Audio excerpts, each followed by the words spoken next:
Candidate here in North East Derbyshire, and I'm Kier Starmer, leader of the Labour Party. And firstly, thank you all for being here this afternoon with us, for giving up your time, for waiting for us, and we're really looking forward to this session with you. We've got an election on Thursday. I hope everybody's clocked that. A really important election. I'm not going to give a great long election speech, don't worry about that. But obviously it is an election that's all about change. You know, the opportunity is to vote to continue with what we've got. In my view, that's not been very good. Or we can vote to change that and have a different government come in and start cleaning up the mess and taking our country forward. But it is a vote all about change. It is very much a change election. And the only thing I'd say about that is if you do want change, and we've been campaigning now for weeks and weeks and weeks across the country, almost everybody says to me, I do want things to change. But if you want change, you've got to vote for it, is the basic message, because otherwise you're going to wake up with the same as what you've got now, because the Tories will still be in power and they won't have changed, and therefore we'll have another 5 years to add to the 14 years that we've had already, which in my view has been pretty chaotic, pretty divided, and failed to deliver. So that's all. We are wanting from you, if it's possible, to have your questions. Anything, we'll just spin round trying to see hands or whatever goes up. Any questions you like on anything is absolutely fine. Or if you just want to say to us, look, Kier and Louise, I just want you to think about this. This is what I want to see changed on Thursday. So it can be a question, or it can just be you saying, look, this is what matters to me and my family, and you need to think about that. Because what I do, what Louise does, in relation to sessions like this, is just afterwards mull over what you've said to us and think about how that impacts on what we are saying the change needs to be, because it's got to be rooted in what you think. Because one of the big things on the ballot on Thursday is putting an end to this government of self-entitlement, in my views. We've had a government where they made COVID rules and told all of you to obey them, and then they disobeyed them themselves. I thought that was pretty disrespectful. They handed out COVID contracts to their mates at huge cost, taxpayers' cost. And then, as you saw in the election, the first instinct when the date of election was known was not how do I get to the country with my message, but how quickly can I get to the bookies. We need to change that and bring in a government of service, and that means it's in your service. So if there's a Labour government, it's here to serve you, which means that it's not just an offer that you have to tell us what you think, it's actually your right to tell us what you think. You've got a right to put your fingerprints on what happens next if it's a Labour government. And so please, don't hold back. Any questions, anything you want to say, even if it's just a point you want to make your point and we'll try and deal with it.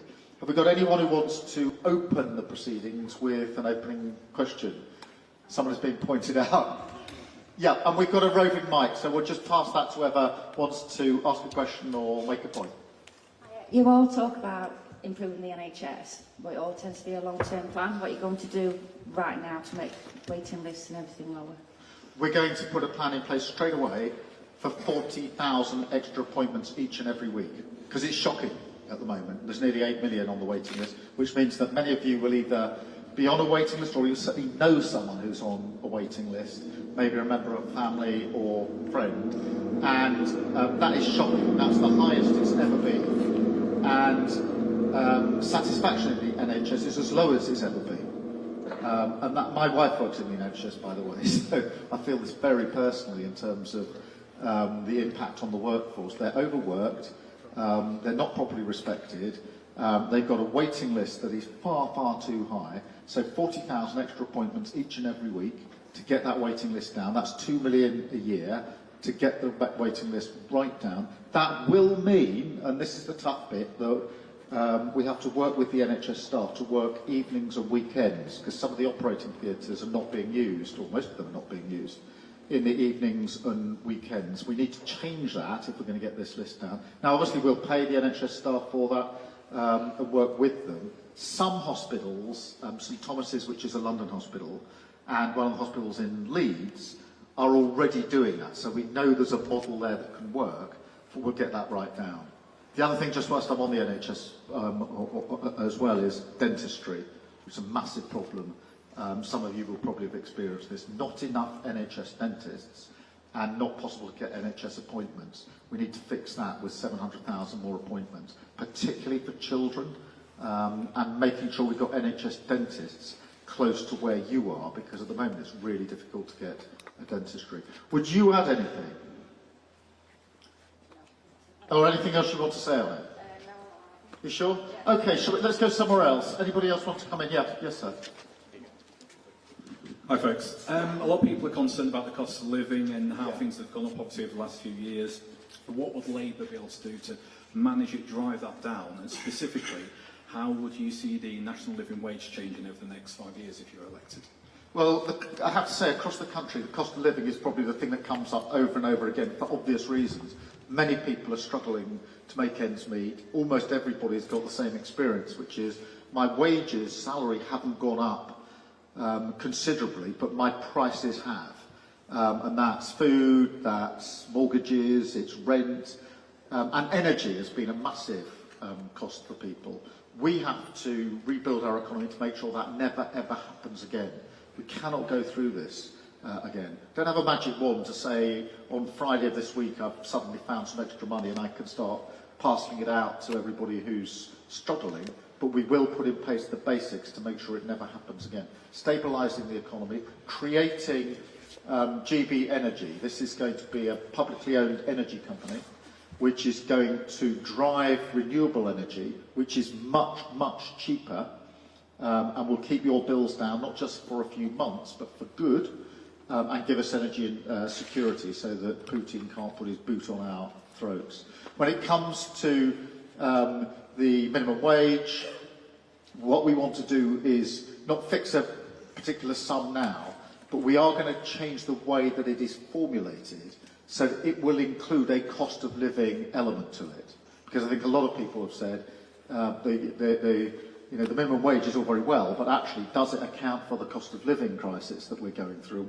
We will get the Low Pay Commission, who actually do the process around this, to take into account the cost of living crisis. Is there anything else you would add? No, not specifically. Great. Louise, did you want to add anything? No, and I think it's important that we recognise some of the driving forces behind some of the cost of living that we've seen, so for the big rises in things like food prices, for example, and I think one of the things that we're looking at is making sure we can improve how we import and export food to help tackle those things. And then also locally in this area, a lot of people have raised the difficulties with getting affordable housing.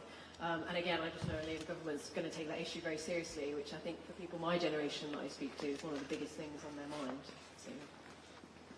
Just on housing, because this will affect a lot of people. Firstly, it's very hard to buy your own house. It's expensive. You have to wait forever to get on the housing ladder. And we need to change that by building houses and making sure we've got houses that people can afford. Secondly, we need to get to grips with rent. A number of you, no doubt, will be renting. Rents are going through the roof. People are now paying much more in rent, by and large, than they would be if they were actually able to get a house and pay a mortgage. And so we need to stop that. And some landlords are doing this issue of bidding, where tenants or would-be tenants are asked to bid above the price that's actually being asked for the rent. And then the next would-be tenant is asked to bid above that. And you go through this process until the price has gone up and up and up and up. And it's a massive, some of you are probably in this position, where it's a massive percentage of the money that you've got coming in every week. Good. Anybody else want to come in on that or anything else? Behind you. Yep. Just illegal immigration, basically. Just illegal immigration. Yeah, illegal immigration, we have to get to grips with it. We've got too many people making that journey across the Channel. 50,000 people have come since Rishi Sunak became Prime Minister. He said, I'm going to stop the boats. 50,000 people have come on the boat. Nobody but nobody should be making that journey across the Channel. The way to deal with it is to have a serious response. There are gangs that are running that trade. So the gangs are making a huge amount of money getting people to the north of France and getting them into those boats and taking their money along the way. And we need to break those gangs. Before I was a politician, I was the chief prosecutor for England and Wales, running courts here in Derbyshire and across the country. Every single criminal court, every prosecution was done by my 7,000 staff. Amongst the things we had to do was to smash gangs who were running terrorism plots, as you can imagine, and guns and drugs, etc. That often involved working across borders into France and Germany, because terrorist gangs tend to work across borders, so do drugs and guns.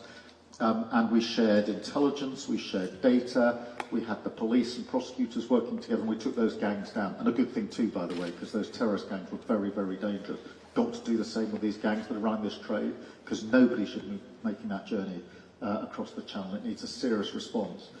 But the Rwanda scheme, which is the government's response, has cost you a fortune, and nobody's gone. And even if they get flights off, it's a few hundred a year. And there's a 99% chance, because there's so many coming across the channel, that you're not going to be on a flight. Well, that's not a disincentive in my view. So we're going to take down those gangs that are running this trade in the first place. And we're going to set up a border security command.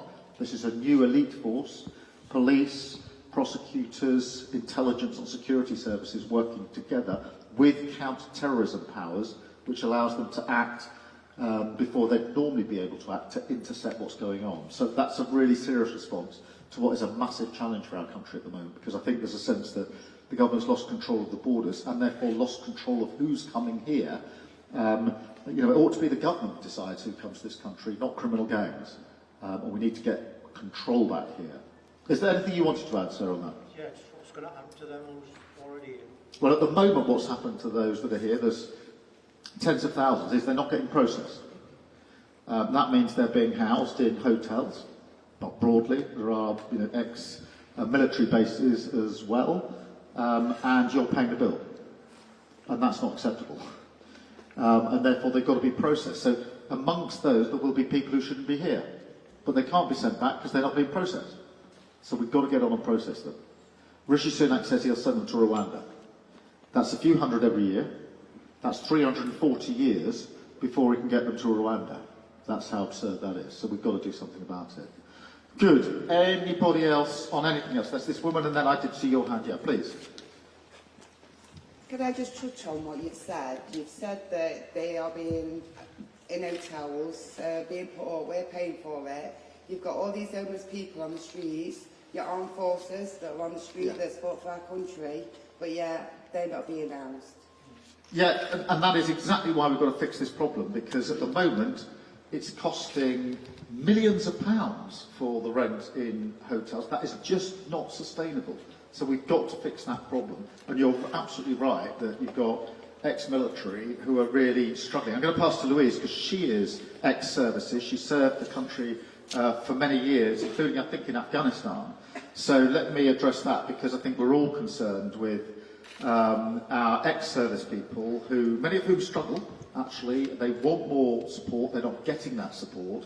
And we need to put support in place. There's a covenant that we need to put into law. We want a commissioner for our armed services, someone who's going to be the champion of their cause. But I'm going to, with respect, just give the mic to Louise, because she has served her country, and therefore she knows this patch very, very well. Louise. Yeah, so I'm ex-military myself, and there's several other candidates that are ex-military. And I think the reason why so many of us want to stand for Labour is because we've seen over the past 14 years that our veterans have not always had the treatment that we think they should have if you've gone and served your country. You shouldn't be disadvantaged by that service.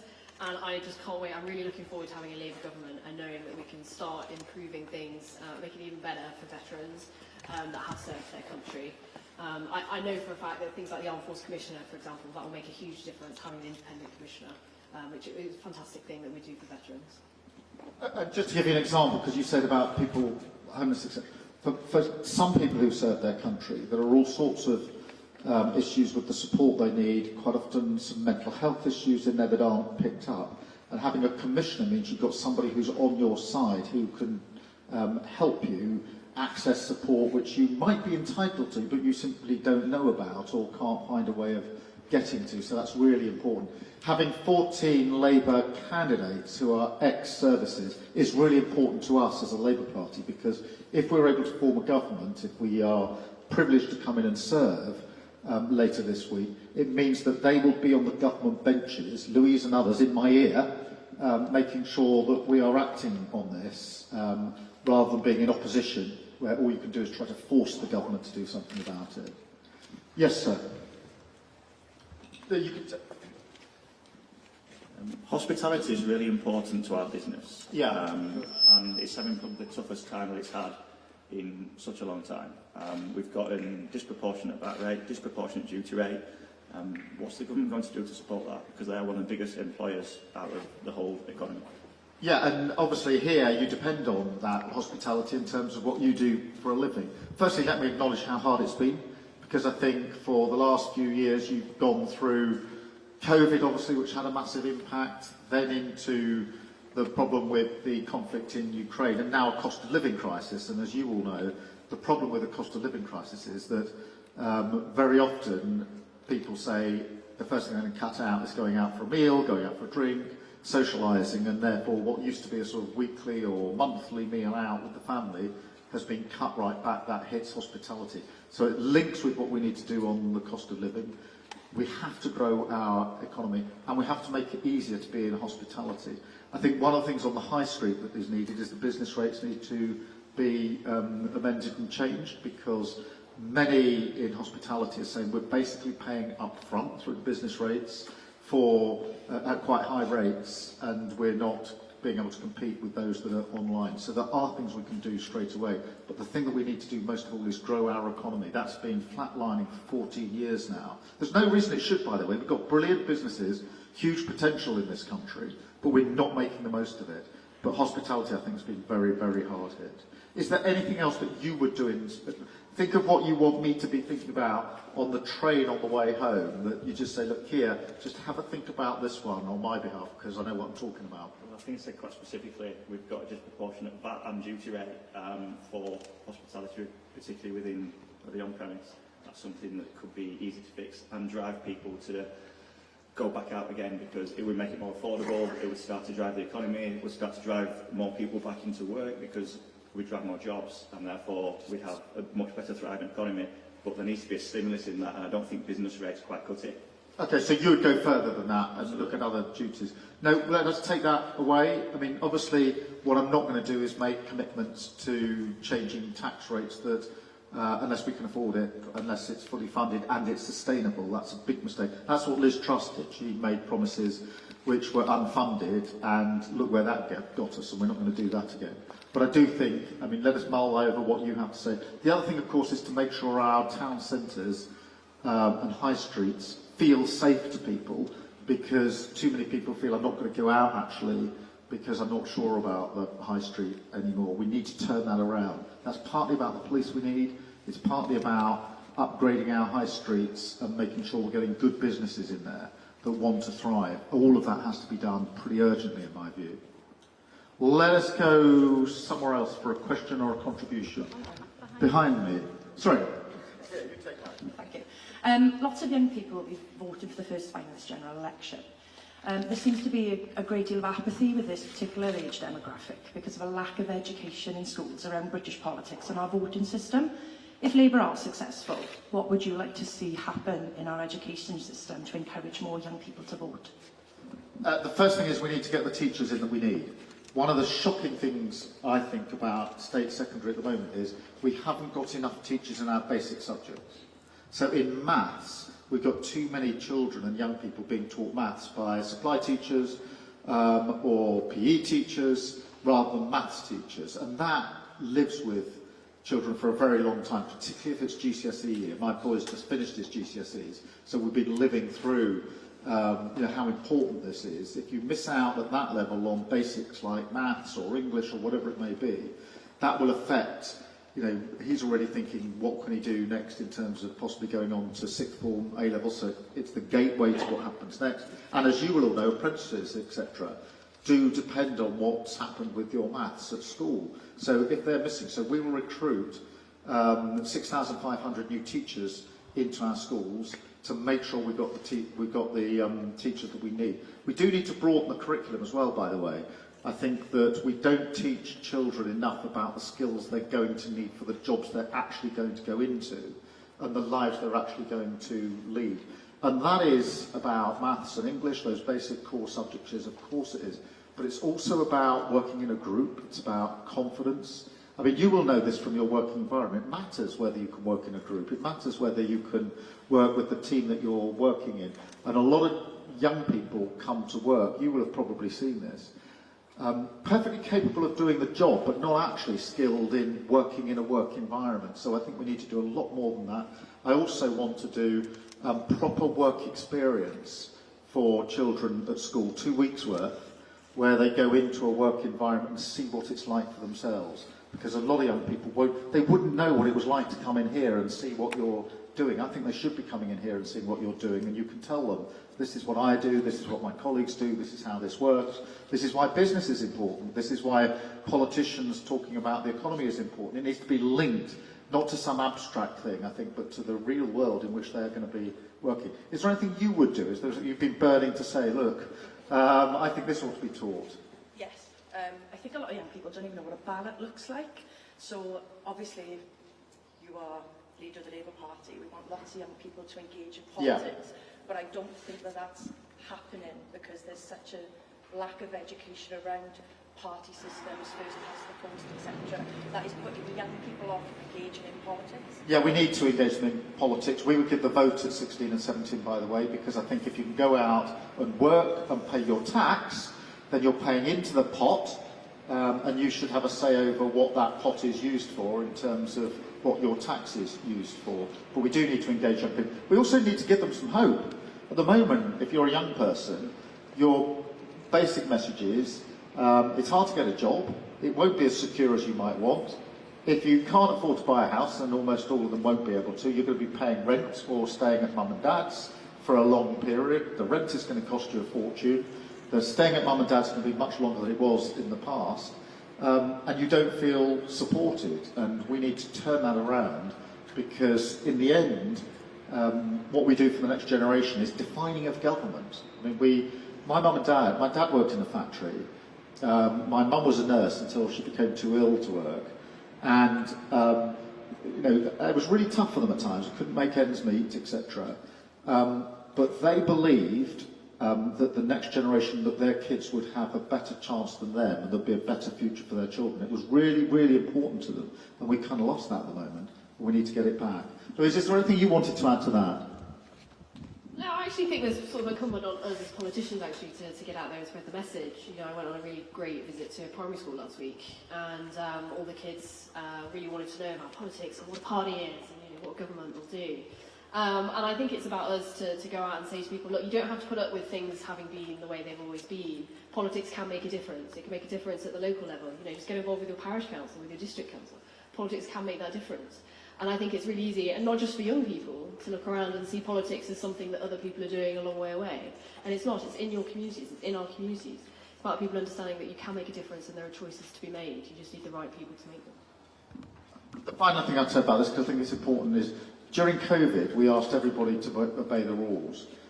For kids and young people, it was really hard, because this was a really important time for them growing up. And you know, a year, 18 months, 2 years or so, we were living those rules. They were really important age, and they were probably slightly less at risk than the rest of us. So they were putting a lot in for all the rest of us, slightly older people, more at risk. And we owe it to them, I think, to repay that by putting a better future in front of them. Anybody else on a question, a comment, anything you want us to be thinking about on the way home? Sorry, I got two. I've got one here and one there, so let's go. Why shouldn't we fear a Labour supermajority? One, because we've got to fight for every vote into Thursday at 10 o'clock. Here in this constituency, it's going to be really close. And this idea, I mean, people are saying the polls predict the future. They don't predict the future. Every single vote counts. Every single vote has to be earned. And in places like this, it'll probably go down to a few hundred either way. And therefore, the worst thing for people who want change is to think, job done, and we don't need to vote because there's going to be a majority in any event. It isn't job done. In this constituency, we'll be working till 10 o'clock on Thursday night to get those votes. The second thing I'd say on this is, given that the country is pretty broken at the moment, a lot of things aren't working, there's a big job for us to do if we come in to serve. But we need a strong mandate for that. We need to know the country genuinely wants this change, and that we're sort of all, you know, prepared to say this is the change that we want, and it gives a real strong mandate to a government to say, we've asked you to change things, you need to get on with it. And therefore, it's not something, the mandate is important to us, if I'm honest, because I want to know that people do want change. Our job then is to get on and do it. Just one quick last question. Thank you. So if we go back to what you said before earlier about making high streets safe, what are you going to do to tackle antisocial behaviour? I mean, obviously, you go down the high streets of Chesterfield's a prime example. It's, everything's closing down. You see the police there, like 4 or 5 police arresting young people.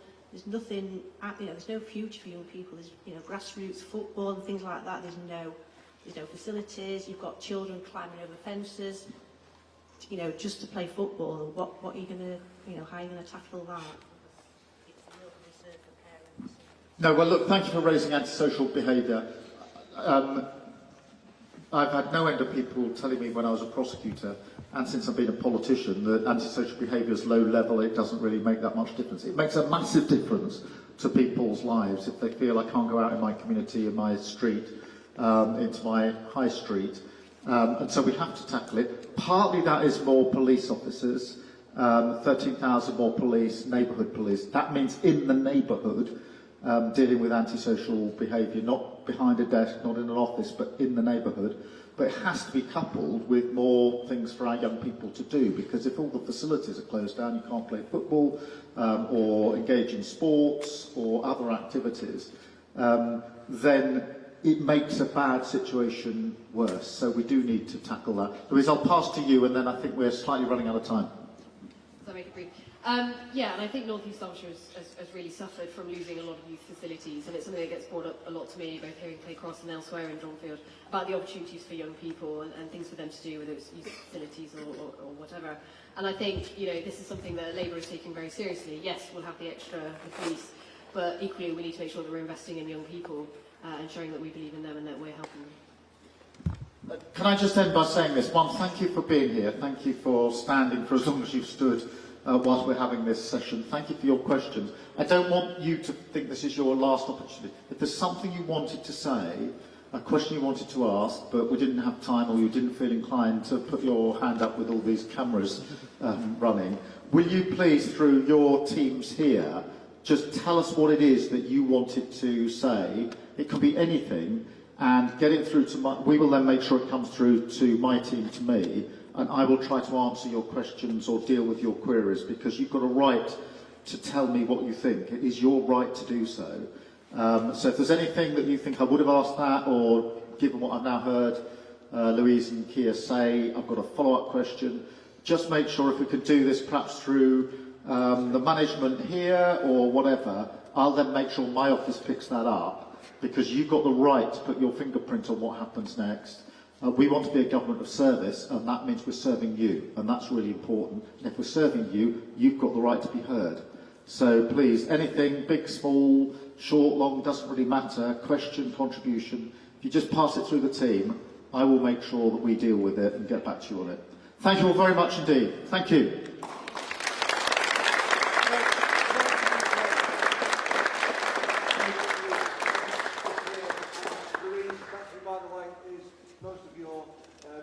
Candidate. I just met her today. I think she's a fantastic politician. I'm sure she'll do a great job for Derbyshire. And it's a very important decision for all of you guys, and you need to think about it very, very carefully. But whatever you do go out and vote on Thursday if you haven't done already. Thank you all very much.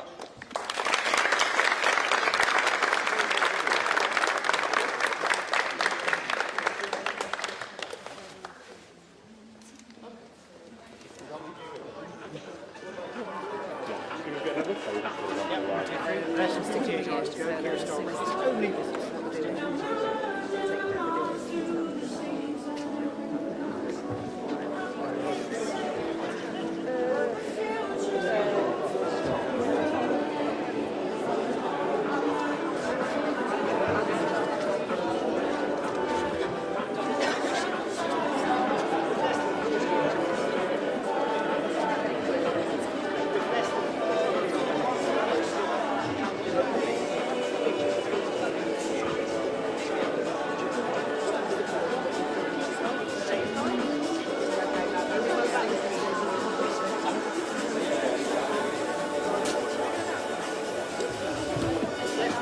We'll go around, yeah.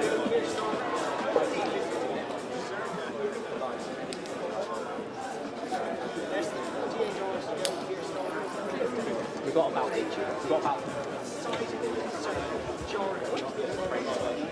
James, are we going to be on the bus with live somewhere? I thought they're doing the press huddle.